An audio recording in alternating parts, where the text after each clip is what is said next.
Hey guys, so I just wanted to share how I'm going to organize my contacts for my challenges.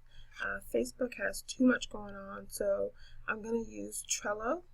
I will have a link posted somewhere so you can also get access to a free account. So what I start off with are adding boards. This is a contact list board, and this is usually the first one that I have. And I just add cards to this board. So you kind of want to look at it as a sticky note maybe. And my first sticky note is Mary. And what I do is in the description, I write down anything that will help me appeal to Mary. So mom, kids, where she lives, what she does, what she likes to do. And then I have kind of a follow-up checklist that I have, and a 2-week challenge, because my goal is for everyone that I add to this contact list for them to at least participate in the 7-day and the 2-week.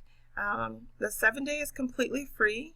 The 2-week is optional. So the 2-week I try to do the cleanse and a 7-day Shakeology package. But you don't have to. I still offer some of the same encouragement and things like that, so people can join both.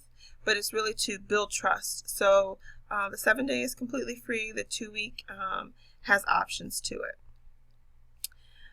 The next thing I do is I create a board for each of the challenges that I'm going to do. And then I try to date them unless it's something specific like the spring break, because I obviously know when that's happening. I won't do 2 spring break challenges. But the 7-day clean eating, I might do multiples. So what I would do for this one is anyone that is in my contact list that wants to do the 7-day challenge, I would go to my contact list and I would actually hit copy. Let's see if I can move this over a little bit. And it says Mary, and it says the board, and it says contact list. I'm going to change that to the 7 days. So I'm going to put a copy of her contact card into my 7-day. So now she's in the 7-day, and I'm going to create the card. And what will happen is Mary will now pop up here. So when you're doing this, when you're copying that person from one board, the main contact list, into another one, you always want to make sure all of your updates for that person are done here. You don't ever want to do your updates in this unless it's specific to that challenge. Okay? So if I have Jennifer here, and we want to, let's say, add her to the spring break, I'll go in, copy her card, add her to the 2-week spring break, hit create, and now I have Jennifer here as well. I also like to use this because you can actually determine the position of the card. So if I wanted all the contacts up front, I could, but I keep the contacts below.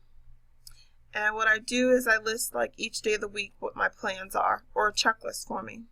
So for day 1, the welcome and introductions post, and then a comment on each introduction. And as I complete the task, it tells me how far I've gone. So if you have, 10 or 15 things on your checklist, it lets you know how far you are to finishing, which I think is great. Okay. Also, if you like pen and paper, you can actually print these out and, do it pen and paper as well. Okay. So that's how I just kind of manage the contact list. The thing that's great again about this is you start a contact list, you add a person, you can put as much information that you want into the description, email address, mailing address, birthdays, anything like that. You can add a picture. You can say, okay, they're due for their next order of Shakeology.